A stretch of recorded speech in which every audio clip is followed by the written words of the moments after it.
Aloha guys, and welcome to Uncle Scott's Pancast. Spent the past week in Hawaii. In today's Pancast we're going to talk about Spam and cheeseburgers in Hawaii. Spam really popular in Hawaii.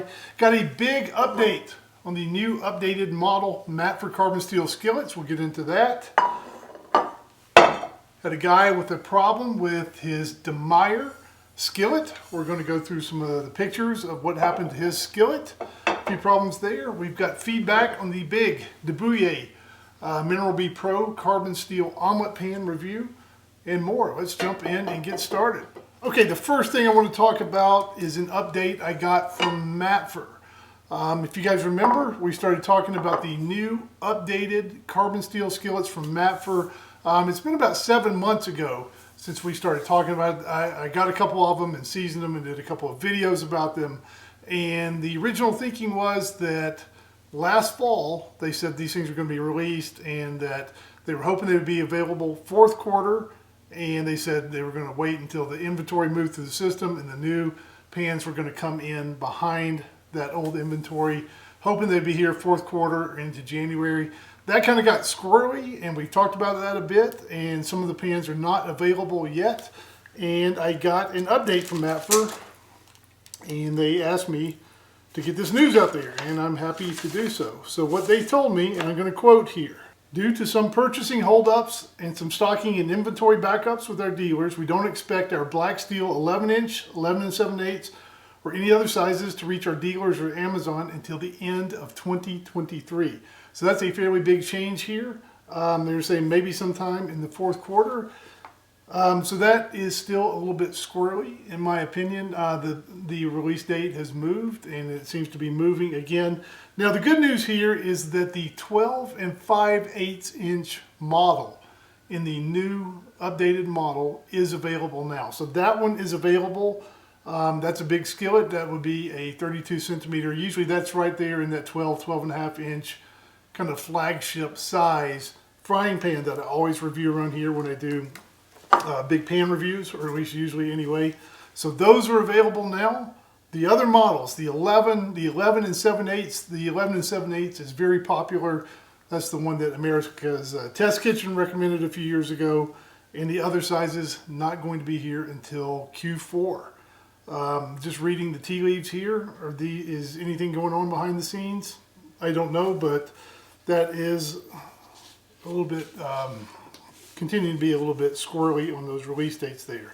So that is what I know. 12 and 5/8, you're good to go.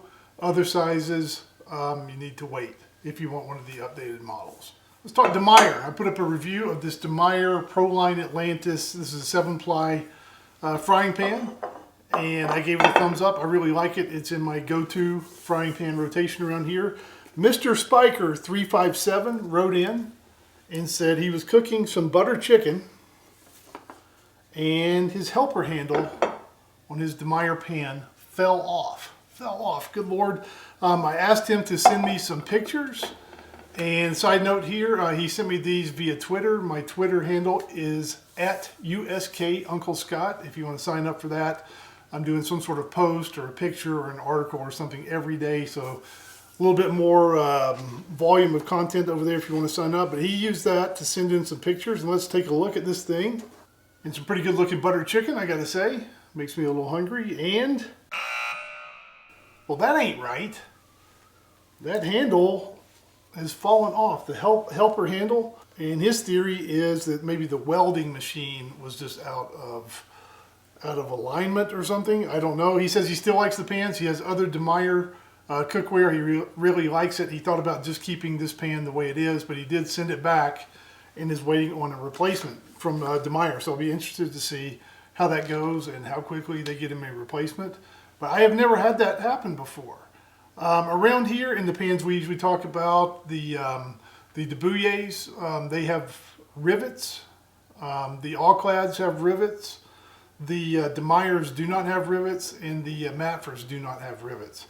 The Matfers, the Demeyeres, the handles are welded. I've never had one break.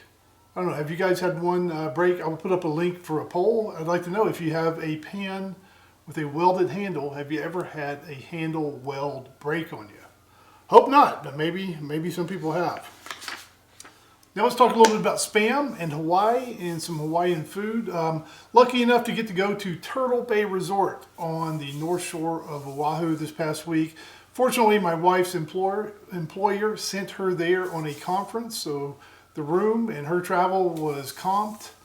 And my son and I, we had to pay for our travel and stuff, but we got to go along and stay there. So that was very nice.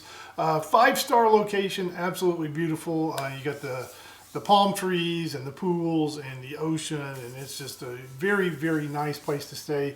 Also 5-star prices. My son and I went down and we were going to have the breakfast buffet. And I took a quick look at the menu, and it was $55 per person for the breakfast buffet. Now, old dad here can do some quick mental math, and if it's $55 for me and it'd be $55 for my wife, and no telling what for a kid's plate, taxes, tip, I start projecting here, I could be out $800, $1,000 this week for breakfast. And I decided, well, I would rather do something else with my money, like keep it. So I got the little fella and we went out into the rental car, and I remember we had passed a McDonald's on the way to the resort. Headed back down there, about a 10-minute drive, and for about $22 we ate like kings in McDonald's. He got the hotcakes and sausage, pretty good choice I would say. And I noticed on the menu though, they had Spam. Spam, good old Spam on the menu there at McDonald's, and it said locals favorite breakfast, and it was Spam with scrambled eggs and rice. And I figured, what the heck, I'll give it a try. And believe it or not, it was actually delicious. It came with soy sauce, and I saw another family in there, a big family, looked like native Hawaiian family, and the dad was eating the locals' favorite. So I felt pretty good about my choice there. But Spam is on the menu in Hawaii, and I've come to learn that in Hawaii, and I'm not sure the exact reason why, Spam is very, very popular. I eat it all the time over there. I had bought some back during COVID, if you remember a couple of years ago when the supply chain shortages and we were all waiting in line and we thought we were all about to die and people were hoarding stuff. At Costco, you could buy 1 pack of tuna fish. Limit 1 per person. You could buy 1 thing of peanut butter, 1 per person, one pack of chicken, but you could also buy Spam. And I figured, well, since we're in survival mode, I will buy some Spam and put it in the old supply closet and keep it there just in case. So I've got some Spam, and I'm going to make that Hawaiian breakfast. Now I put up a poll the other day about this Spam in Hawaii and Hawaiian breakfast, and asked you guys, would you ever order Spam at a restaurant? And the results are in. Actually, well over 600 people have voted, so this is a pretty popular poll. Spam turns out the vote, I guess. 25% of people say they would order Spam in a restaurant. 51% say no way. 24% say they would, maybe in Hawaii. So close to half, in the right circumstances, would order Spam in a restaurant. And I gotta say, I probably would too, especially if I was in Hawaii. It seems to be kind of part of the culture over there. Now, we didn't just eat Spam at McDonald's. We went to some other places. Cheeseburgers. I've been posting pictures of these over there on the old Twitter account this week. But we went to Teddy's Bigger Burgers, and we went to Seven Brothers Burgers. I'm going to give both of those restaurants a thumbs up. I don't know which one is better. I need to do a little bit more research. Maybe I need to go back to Hawaii. I would say the Seven Brothers Burgers, they may be a little more creative. It was started by 7 brothers, and each brother kind of has his own signature burger, so they may be a little more creative on the variety of burgers. I thought the Teddy's Bigger Burgers, the toppings are a little bit more mainstream, but they were really big, and I thought the beef was really, really excellent on those Teddy's Bigger Burgers. So picking a winner between the two, I would not pick a winner. I want to do a little bit more research. I want to note too that the fries at the Seven Brothers Burgers, really interesting. My wife got some paniolo, I'm probably mispronouncing that, fries, and they're kind of home fries, not really a traditional French fry, but they had all kinds of toppings on there. So the fries were actually topped with onion rings and pineapple. So I thought that was pretty interesting and pretty doggone tasty. But if you get to Oahu, definitely check out Teddy's Bigger Burgers and Seven Brothers Burgers. And I think you'll be pretty doggone pleased. Now back on Turtle Bay Resort, the room we were staying in, like I said, out of our price range normally, $600 to $700 a night just for the room. And that's before the implied gratuity they ask you to put on there. That's before the room tax and before the dreaded resort fee. If you were to book a room for $600 a night at a resort and then you show up, don't you expect the resort to be included? Most people do, but you usually get stuck with the dreaded resort fee. Is there anything more annoying in the world of travel? Now we checked out on a Sunday. Checkout was 11 a.m. There were no late checkouts available. We had an evening flight, had some time to kill, so we ran by the Dole Pineapple Plantation. And I actually learned a few things about pineapple. First is that pineapple is not native to Hawaii. They think it originated somewhere maybe in South America. I also learned that when you're on an island, it can be sunny when you're buying a ticket for the little train ride around the pineapple plantation there. And then it can drop 2 inches of rain on you in the next 10 minutes. Got a good soaking there. And for the military, people who have served the country, either Iraq, Afghanistan, Vietnam, maybe still some Korean war vets around. If you take that train ride at the Dole Pineapple Plantation, with military discount, you get to save 75 cents. Mahalo, and thank you for your service.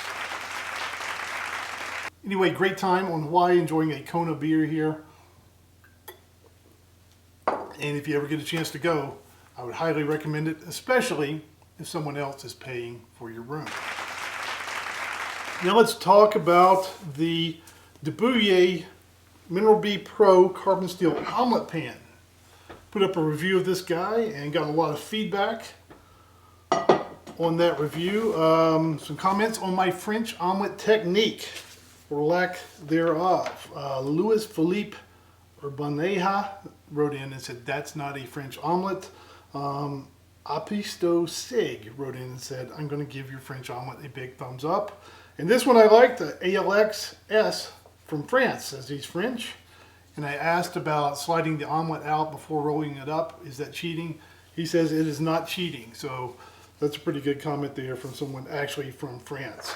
So French omelet's one of the more difficult foods to cook in a carbon steel skillet and not get it to stick. And I would give mine kind of a grade of B so far, but definitely some room for improvement. Well, see, John Moore wrote in and he said he liked the review and he has a question. He's asking, what temperature did I use on the electric flat top back here? I was using medium high to get the pan ready, and then once I had the omelet in there, I either turned the temperature down or moved the pan off the burn. So I got the pan pretty doggone hot, and then I moved it off the heat as I was cooking. He also asks about cooking on the electric flat top. When I shake it, did I scratch up the flat top? I did not scratch up the flat top. I don't know what they make the surface of these things out of, but it is very, very durable. The pan moving back and forth in there didn't scratch my cooktop. I will say, however, that moving this thing back and forth on those cast iron grates on the gas stove top upstairs just scratches the heck out of the bottom of the pan. That's okay. It's not the cooking surface. It's a working pan. It's not a work of art pan. But if you make French omelets, depending on your stovetop, you're going to scratch the heck out of the bottom of your pan. Susan Checkmanian writes in and says she loves her omelet pan. She doesn't have the Pro model, but the original, she says it's a must-have. For me, it's a must-have. If you're into carbon steel and you got a jack-of-all-trades pan, I definitely recommend getting a separate omelet or egg pan. Definitely a must-have for me as well. Let's see, Lawrence Falkenhausen wrote in and said, great tip about the clarified butter, and he didn't know if the use of it would affect the browning of the omelets or make the eggs look brown. If you use, and you notice in the video when I cook the fried egg, I'm just using regular butter. When I cook the French omelets, I'm using a little bit of oil and a little bit of clarified butter. And I think that clarified butter gives you a little more wiggle room. That regular butter, if you got your heat off or you leave it on the heat too long, that can add some browning to your French omelet, and You're not supposed to have any browning on your French omelet. If you use the clarified, you get a little bit more wiggle room with the heat there, and it doesn't brown. Now, of course, if you leave it long enough, you can brown or burn anything. But for normal French omelets, I like the clarified butter. We've talked around here about the 3-pan strategy. In a nutshell, what that is saying that if you had a good stainless steel frying pan, a cast iron frying pan, and a carbon steel frying pan, you could cook darn near anything you would ever need to cook in a frying pan on your stovetop, and lots of stuff in your oven as well. You start with those as the basis of your cookware, and then you can go from there. Dustin F. wrote in and said he might swap out the cast iron for an enameled cast iron. I haven't really thought about this, but I'm going to ponder this, and if the wife will let me, I might have to get an enameled cast iron frying pan. He says that the cast iron and the carbon steel, there's a lot of crossover there, and they can be used for a lot of the same things, but with that enamel cast iron, he could do things that have acidic ingredients. He can make a lasagna and take that to the oven. Some things you could do in that you couldn't do in the cast iron or the carbon steel. So that's going to give me something to ponder as I enjoy my Hawaiian beer. And much to my wife's chagrin, a cast iron enameled frying pan may just show up someday, and we'll put this to the test. We will see you again next time on Uncle Scott's Pancast. Until then, mahalo, aloha, and thank you for watching.